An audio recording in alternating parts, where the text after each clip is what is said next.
Hey folks, before we start with today's stories, remember to subscribe as it really helps the channel. Just because you can't see them doesn't mean they aren't real. How do you know? Because you can feel them when they're close, I said. The goosebumps on your skin, even though it's not cold. The way the air tastes and the dry lump in your throat. That's how they let you know they're about to strike. How do you get away? No one ever has. You get about 10 minutes after you notice them before they force themselves inside you. Then it's all over. Wait, did you feel something? Clara, look at your arms. You've already got the goosebumps. My sister squirmed, thrashing against the seatbelt, which suddenly looked like it was squeezing the breath out of her frail body. Her skin was bone white, although that was hardly surprising, since she never went outside. Mark, stop scaring your sister, Mom clucked from the passenger seat. We're almost there. Just hold on. Mom, I can feel them, Clara howled. I was doing my best to softly blow air on her from the corner of my mouth, without her noticing it was me. Ghosts aren't real, Clara. You're 12 years old. You should know better by now, my dad said without turning. It had been a long drive for all of us, and he was gripping the wheel so tightly it looked like he was ready to swerve off the road and camp in the first ditch we found. See? I told you. Clara crossed her arms in an infuriating display of smugness. Then how come Dad's mouth didn't move when he said that? I'm almost ashamed to admit how much pleasure I got from her double take. Almost. Then came the rapid, aggressive burst of tapping on the window, and Clara actually shrieked. I couldn't stop laughing as Dad rolled down the window. Camping registration? The park ranger asked, face shadowed by his wide-brimmed hat. He glanced disinterestedly into the back seats to catch Clara giggling and smacking me. She wasn't strong enough for it to hurt, and I was laughing too, so I didn't bother defending myself. Mom looked tired, but peaceful. Thank God, I thought we'd never get here. Dad handed the man an email printout. Long drive, huh? Where are you folks from? The ranger asked. California. I tried to tell them we have our own forests, but Clara was heart set on seeing the great quaking aspen. Welcome to Utah, then. You won't be disappointed. Did you kids know that the panda is the oldest and biggest life form on the planet? I did. Clara raised her hand, flailing it around like an eager student. Although each tree is only about 120 years old, they're all connected to the same root network, which has been alive for over 80,000 years, stretching over 105 acres. Just 80,000?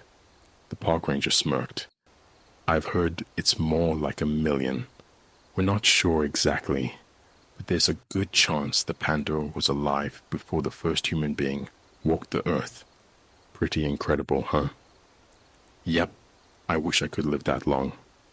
Mom and Dad exchanged furtive glances. It's not about how long you live. Mom's voice cracked, and she had to take a long breath before she restarted. It's about what you do with the time that you have. And I, for one, am grateful for every second we get to spend together as a family. Dad squeezed Mom's hand. It must have been hard too, because their interlocked fingers were trembling. The uncomfortable silence which followed only lasted a moment before the park ranger handed us a pass and waved us on our way. It's no secret that my sister is sick. Mom and Dad don't like to talk about it, though I didn't know exactly what it was. She spent a lot of time in the hospital though, which seemed stupid to me, because she was always weaker going out than she was going in. I've asked her about it before, but she just shrugged and said, They'll figure it out. I didn't like the way her face looked when she said it, so I didn't ask again. Seeing her scared like that wasn't any fun. It was almost dark when we got to the campsite. I helped Dad setting up the tent while Mom unpacked the car. Clara just sat on a log and stared at the sunset, which seemed really unfair to me, but it's not like she'd be much help anyway. The light was weird here. Even after the sun went down, it didn't really get dark. The twilight felt like it went on for hours, and the air was so quiet that time must have frozen. I was half hoping Clara would pick up on the weird atmosphere and start believing in my ghosts again, but I think she'd forgotten all about them. Maybe she was never even afraid in the first place, only putting on a show for my amusement. "Can you hear them?" she asked when I went over to call her for dinner. "Who?" "The trees. They've been waiting for me for a long time." I didn't buy it. She was just trying to creep me out as revenge. "What are they saying?" I asked anyway. Clara's pale skin glowed in the enduring twilight, almost as white as her eerie smile. "It doesn't speak with words. It's more like feelings, images, ideas. The trembling giant is angry, slow, purposeful, smoldering, anger, like a glacier carving a hole in a mountain range, and it needs me to set it loose. I wish she wouldn't smile like that. Dinner's ready. Come on." I turned back toward the fire in a hurry, not wanting to give her the satisfaction of seeing me shudder. Glancing back over my shoulder, I could still see the glow of her little teeth piercing the gathering dusk. The next day was miserable and dull. I wanted to go out hiking and explore the forest, but Clara was too tired, and Mom insisted we don't leave her behind. The whole point of this trip was to spend time together as a family, she said, so we were just going to do activities that we all could enjoy. So there we were, surrounded by spectacular natural beauty, with adventure and discovery hidden behind every tree, while we sat in the dirt, whittling sticks, singing songs, weaving baskets, watching the world drip by one excruciating second at a time. "The baskets are fun. Look how nice your sister's is turning out." "Can I make a really big one?" I asked. "Of course. You can make whatever you want." "Okay, I'm going to weave a coffin then. You can just bury me wherever." "Don't even joke about that," my father grunted. "Or better yet, I'll make one for Clara. If she's too sick to do anything fun, then she might as well mark Mom that time." I'd crossed a line, and I knew it, but I didn't care. I was bored out of my mind. I missed my computer and my friends. I hated all this lovey-dovey family time. They always took her side about everything and gave her whatever she asked for. But if I ever wanted something, I was just being selfish. "I'm going to be in the woods if anyone needs me." As if. I heard Mom start to chase me for a second, but Dad stopped her to interject. "Stay close, okay? Don't get lost." Getting lost didn't seem like such a bad option at the moment. White-barked giants stretching as far as I could see, with mazes of fallen trees and branches that I could use to build forts, lush grass and ferns to run through, craggy rocks to climb, meandering streams to jump. I can't believe the rest of them sat 8 hours in the car just so they can keep sitting around here. I marveled at the natural grandeur as I walked, mesmerized by the idea that this huge forest was all a single living thing. I decided to dig with a stick, get a look at the connected roots. The ground was hard and the going was slow. This would have been a lot easier if I'd had some help. When Clara and I were little, we used to do everything together. She was like my sidekick, always enthusiastically following me around, leaping to attention whenever I had a mission for her. What was the point of playing games with yourself when no one was there to cheer your victories or mourn your defeats? My frustration at the futility of the dig was quickly mounting, but I used that feeling as fuel to ram the stick down even harder. Out of breath, sweating and aching, I thrust the stick so hard that it snapped in two. I don't know why that made me so angry, but it did. I dropped to my hands and knees and started digging with my fingers, hurling rocks and dirt clods around me in every direction. My fingers were accumulating cuts and scrapes, and I was about to give up when my hand suddenly broke through a thick clump of roots to reveal a hole in the ground. Dirt and pebbles rained down the hole to disappear in the darkness below. It must have been deep, too, because even with my ear to the ground, I couldn't hear anything land. Unwilling to return and admit defeat, I spent the next few hours widening the hole and trying to find a way to climb down. By around noon, I was so filthy that I was practically indistinguishable from the earth I churned through. My fingers were openly bleeding in places, and the beating sun frowned down with disdain at my efforts. None of that mattered, though, because I'd opened the hole wide enough to slip inside the yawning darkness. I climbed down the network of roots which were matted as densely as a net. My phone's flashlight prodded the darkness like a needle in an elephant, utterly underwhelming in the massive space I suddenly found myself within. The hidden cave was a converging point for the tendrils from the innumerable trees which joined together here into larger roots, merging in turn to weave great network tapestries which dwarfed the thin trees above the ground.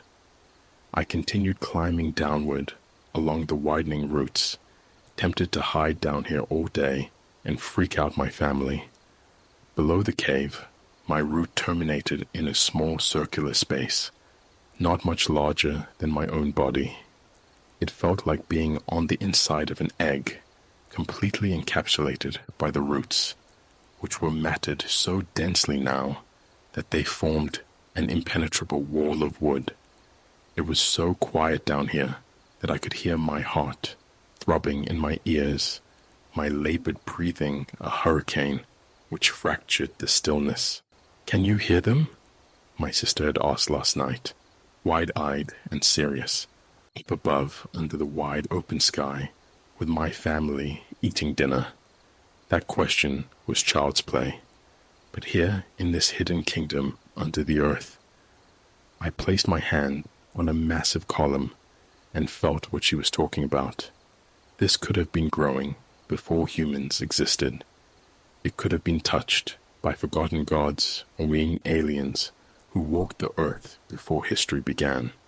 Or perhaps the earth itself was living through these mighty pillars, lying dormant but for the quiet, seething anger which slowly burned through the millennium. The root was warm to the touch, and as I felt it, it was unmistakably feeling me in return. I had the unnerving feeling that a sound too deep for my ears to register, silently screaming around me. The feeling became more intense the longer I held on. I saw fire in my mind's eye, running in infernal rivers from the depths of the world to drown the cities which infested the land like festering rot and clean skin. The root was getting hotter under my touch, and as much as I tried to clear my head, the thoughts returned. The decaying towers, the teeming crowds aimlessly running, the rivers of blood which flowed down crumbling streets. I ripped my hand away and let go, panting for breath. This was better than ghosts. This was real, and all I could think about was showing it to Clara and watching her freak. I scrambled back up the roots, pulling myself hand over hand onto the surface to run the whole way back to the campsite. "What in the world?" my mother started. "Where's Clara? I want to show her something." She went to lie down for a little while. "How did you get so filthy?" But I didn't wait. I sprang into her tent, practically dragging her to her feet, while my parents protested from behind. "Just for a second, okay? You can sleep any time, but this is what we're here for." "Mark, don't you dare bother her." "It's okay, Mom," Clara said, dragging herself out to flinch beneath the sun. "I'm here to spend time with Mark too, right?" There it was again. Mom and Dad holding hands, clenching so tightly they shook. That didn't matter though. All I could think about was Clara's face when I showed her my secret discovery. Our parents offered to come with us, but I figured that would destroy the whole fun of the secret. I was pleasantly surprised that Clara was so willing to go. It seems like she didn't want to do anything anymore. "You heard it too," she said the moment we were alone. "Not heard. Felt. This isn't a trick, right? You're not just making fun of me because I believe it. When have I ever tried to trick you?" I put on my best facade of shocked innocence. She snickered. "How about when you wrote soap flavor on the ice cream box so you wouldn't have to share? That's an isolated incident. Or when you told me the cactus had soft spines like cat's fur. I didn't think you'd just slap it." She laughed again, and we walked on in silence for a bit. She was obviously struggling, but she was just as obviously making an effort to hide it, so I didn't say anything. It wasn't much farther anyway. Up there, right around that grove. Anyway, if I trick you so much, then how come you still believe me? She shrugged, catching my eyes for a second before turning to look where I was pointing. "I guess I don't know how many more chances I'll have to be tricked. I want to make the most of it while I still can." I didn't know how to respond to that, so I kept walking. "That's why we're here. You know that, right?" she asked. I kept staring straight ahead. This might be our last chance for the whole family to be together before "It's over here," I interrupted, squatting down beside the hole. I expected her to say something sarcastic or to complain. "Give me a hand, okay?" She didn't even hesitate. Feet first, she began lowering herself down. I helped her keep her steady while she climbed. I kept my eyes on our hands so I didn't have to look at her face. I fully understood what she was saying, and I didn't want her to say more. I didn't start climbing after her until her feet had touched the cave floor. "You're right. It's stronger down here," she said. "You haven't seen anything yet. Come on." I continued leading to the point where the roots terminated in the enclosed root egg. There wasn't enough room for both of us to fit in the perfect nest, so I helped her climb in while I waited in the larger cave. Her fingers grazed the roots in silent reverence, hand jerking back from their warmth. That little smile glinted in the darkness, stretching into a euphoric grin as she touched the wood again to massage the wood. "You feel it?" I asked. I knew she did, but I had to ask anyway, because the silence was so heavy down here.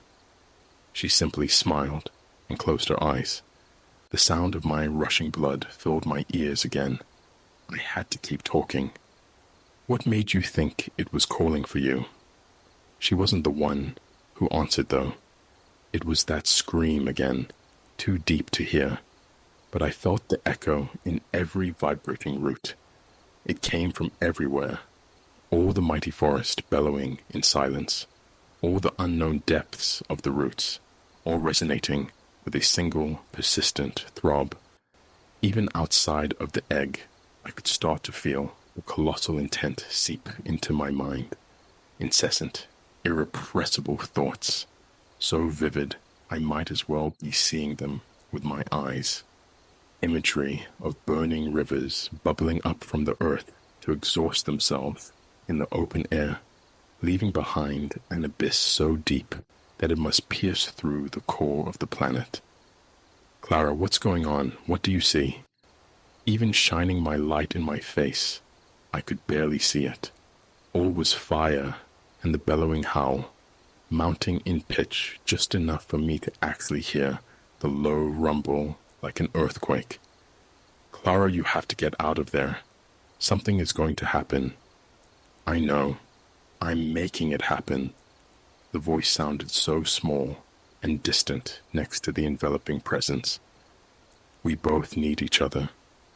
I need its enduring life, and it needs a body to guide its will. Clara, where are you? Quick, grab my hand. I fumbled to reach down to her, but the visions were too intense for me to see straight. My raw hands kept butting up against the roots. Tell Mom and Dad that I didn't die, that I'll never die. Why couldn't I find the opening? I'd been standing right over it a moment ago. Tell them I'll be with them in the forest, even if they think themselves alone. It took me going down on my belly to finally realize what had happened. It wasn't that I couldn't find the hole. It's that the hole didn't exist anymore. The roots had moved, fully sealing Clara inside the earth. Clara, can you hear me? Clara, get out. I am out, Mark. The reply was so faint. No more tricks between us. You're the one who should be running. I'm not proud of the fact that I ran, scrambling back up the roots to pull myself onto the surface. Some might call it cowardice, but I know the certainty in her voice, and I trusted her more than I trusted myself at that moment. Even above the ground, I could still feel the silent scream, so low and powerful that my entire body vibrated. Panting for breath on the surface, I started to scream with everything my ragged lungs would allow. I don't know how long this went on for, but by the time I stopped, the forest was silent again. The earth wasn't shaking. The visions had cleared. All except for the hint of Clara's face outlined in the bark of an aspen tree.